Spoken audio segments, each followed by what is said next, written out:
네, 안녕하세요. 제이비입니다. 일단 정말 간략하게 어제 시황에 대해서 말씀을 드리고 썸네일에 적힌 오늘 주제에 대해 이야기해 보도록 하겠습니다. 우선 어제 나스닥 지수는 1.9% 상승하며 12,113으로 마감했습니다. 덕분에 우리들이 많이 투자하는 TQQQ는 6.19%, 불즈는 7.16, SOXL은 9.25라는 엄청난 상승으로 마무리했는데요. 어제는 워싱턴 DC 경제클럽에서 파월의 발언이 있었죠. FOMC 이후 말도 안 되게 강력한 고용 지표가 나온 이후의 첫 대회 일정이라 많은 투자자들이 관심을 갖고 지켜봤습니다. 전체적인 파월의 메시지는 사실 대다수가 예상했던 대로 나오긴 했습니다. 매파적인 것 같기도 하고 비둘기파적인 것 같기도 하고 그냥 적절히 잘 섞어서 말을 했습니다. FOMC 때와 비슷한 기조를 유지한 건데요. 그래서인지 시장은 이를 호재로 받아들였고 결국 큰 상승으로 마무리했습니다. 자, 결국 지금 상황에서 우리들의 고민은 이건 것 같아요. 특히 이제 현금 확보를 잘해두신 분들이 이런 고민을 많이 하실 것 같은데요. 제가 예전부터 3배 레버리지 투자를 하시는 분들은 일정 비율 현금 확보를 무조건 잘 유지하고 계셔야 한다고 말씀을 드리잖아요. 그런데 이제 문제가 주식하는 사람들이 현금이 놀고 있는 꼴을 정말 못 견딘다는 겁니다. 특히 현금 비율을 더욱 많이 유지하고 계신 분들이라면 더 그런 생각이 들겠죠. 이런 분들께 마냥 무조건 계속 버티세요, 언젠가 올지도 모를 폭락에 대비하세요 라고 말씀드려봤자 빠르고 강하게 여러분들을 자극하는 포모를 견디기 힘드실 것 같아서 제가 일주일 전 영상에서는 저는 지금 상황에 저점 대비 너무 확 떠버린 TQQQ나 SOXL을 사는 건 좀 그래서 지금 상황에 만약 FOMC 이후 지수의 대폭락이 안 온다면 가격대가 꽤 매력적인 구글을 산다고 말씀을 드렸습니다. 정말 다행히도 말씀드린 이후에 구글 주가가 폭등을 해버렸죠. 요즘 특히 AI 테마랑 엮여서 구글의 분위기가 정말 좋은데요.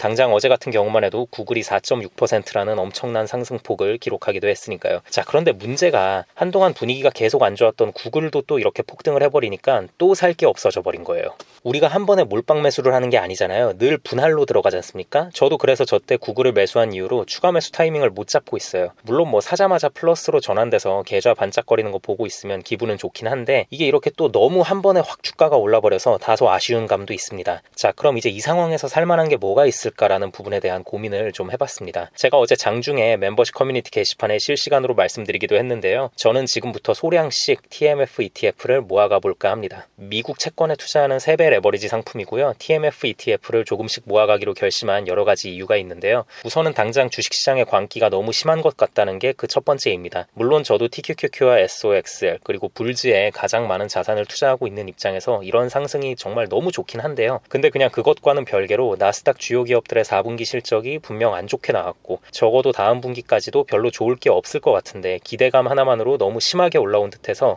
이 불안한 느낌을 아직도 저는 도저히 떨칠 수가 없습니다. 하지만 그렇다고 숏을 칠 것이냐? 그건 아닙니다. 늘 말씀드리지만 저는 미국을 상대로는 절대 숏을 치지 않고요. 치더라도 중국을 상대로 치는 거라면 모르겠습니다만 아무튼 혹시 모르지만 주식장에 폭락이 찾아온다면 채권 쪽이 반사이익을 볼 것으로 생각을 하고 있고요. 그리고 이제 결국 채권은 연준의 통화정책의 영향을 가장 많이 받는데요. 물론 어제 대표적인 매파 연준위원인 카시카리도 그렇고 파월도 그렇고 금리 상단을 올릴 수도 있다는 등의 발언을 하긴 했습니다. 그러니까 현재 채권 관련 투자에서 가장 위험한 부분이 이거잖아요. 최종금리 상단이 우리의 예상을 뛰어넘고 5.5, 심한 경우에는 6까지 가고 이런 상황. 그래서 많은 분들이 좀 불안해하실 수도 있는데요. 근데 이건 지금 상황에서는 그냥 단순 뻥카가 아닐까라는 생각이 좀 듭니다. 그리고 인플레가 아직 확실하게 잡힌 게 아니기 때문에 저렇게 말할 수밖에 없는 상황이었다라는 생각도 들고요. 그리고 어제 파월의 발언에서도 우리가 분명히 확인을 한 건 단독으로 통화정책을 결정하는 게 아니라 미국 정부와 긴밀한 소통을 꾸준히 지속하고 있다는 점입니다. 이 부분은 솔직히 다들 이미 예상하고 있었던 부분이고 알고 계셨던 부분이었겠지만 그래도 어쨌든 미국 정부의 눈치를 볼 수밖에 없다는 점을 파월의 입을 통해서 저렇게 확실히 다시 한번 확인시켜줬다는 게 어느 정도 의미가 있다고 봤고요. 혹시 모르시는 분들을 위해서 말씀을 드리자면 이 부분이 왜 중요하냐면요. 금리가 높아지면 단순히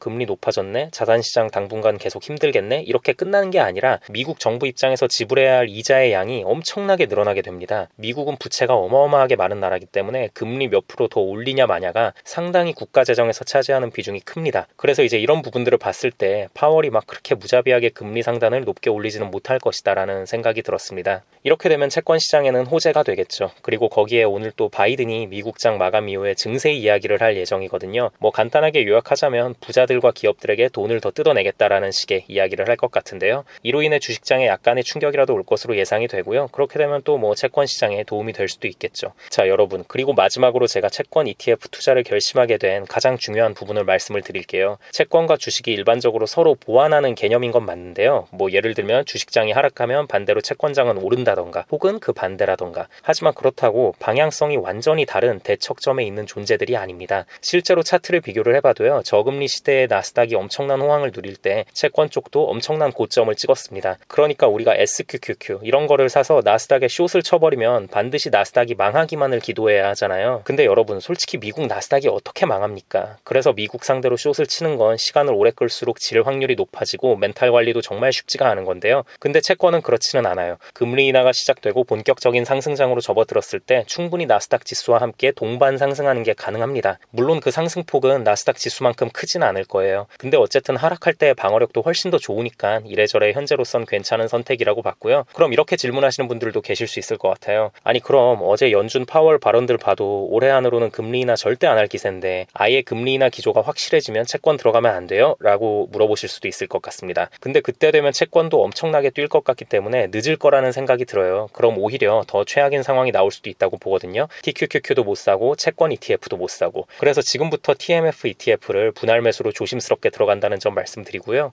오히려 당분간 좀 더 크게 하락했으면 좋겠습니다. 자 여러분 결국 주식도 장기 투자하면 무조건 이긴다는 확신이 있기 때문에 우리가 하는 거잖아요. 근데 채권 ETF 역시 이게 이렇게 말씀드리는 게 참 조심스럽긴 한데 채권 역시 장기전으로 간다고 했을 때 이길 수 있는 싸움이라고 보고 있습니다. 저는. 그래서 물론 제 견해가 틀릴 수도 있겠지만 어쨌든 지금 당장에는 채권 쪽 베팅이 가격도 그렇고 괜찮을 것 같다는 생각이 들었고요. 그럼 앞으로도 제가 매수를 하거나 혹시 계획에 변경이 생겨 수익을 보고 매도를 하게 된다면 멤버십 회원분들께는 커뮤니티 게시판을 통해 실시간으로 말씀을 드리도록 하겠습니다. 네, 아무튼 채권 ETF 그중에서도 TMF ETF에 대한 제 의견을 오늘 영상을 통해서 말씀을 드렸는데요. 제 말은 참고만 해주시고요. 각자 성향에 맞춰서 좋은 결정 내리시길 바라겠습니다. 그럼 오늘도 새롭게 멤버십 가입해주신 분들이 계셔서 감사 인사드리고 마무리하도록 하겠습니다. 헬로님 스타벅스 멤버십 가입 감사드립니다. 버핏엄마님 스타벅스 멤버십 가입 감사드립니다. 박신님 코카콜라 멤버십 가입 감사드립니다. 종민7772님 코카콜라 멤버십 가입 감사드립니다. 멤버십 가입을 해주신 모든 분들께 깊은 감사드립니다. 멤버십 가입을 하시면 제가 조회수에 신경 쓰지 않고 좀 더 편하게 이런저런 시장 상황에 대해 말하는 영상들을 보실 수 있고요. 스타벅스 멤버십 이상부터는 제가 커뮤니티 게시판에 그때그때 중요한 사안들이 있을 때 실시간으로 올리는 글들을 보실 수 있으니 많은 관심 부탁드립니다. 그리고 마지막으로 귀한 시간 내어 제 영상을 봐주시고 응원의 댓글까지 남겨주시는 모든 구독자분들께도 깊은 감사드립니다. 앞으로도 단 한 명의 낙오자 없이 모든 구독자분들의 장기 투자 성공을 위한 멘탈 케어 영상 제작에 온 힘을 다하겠습니다. 감사합니다.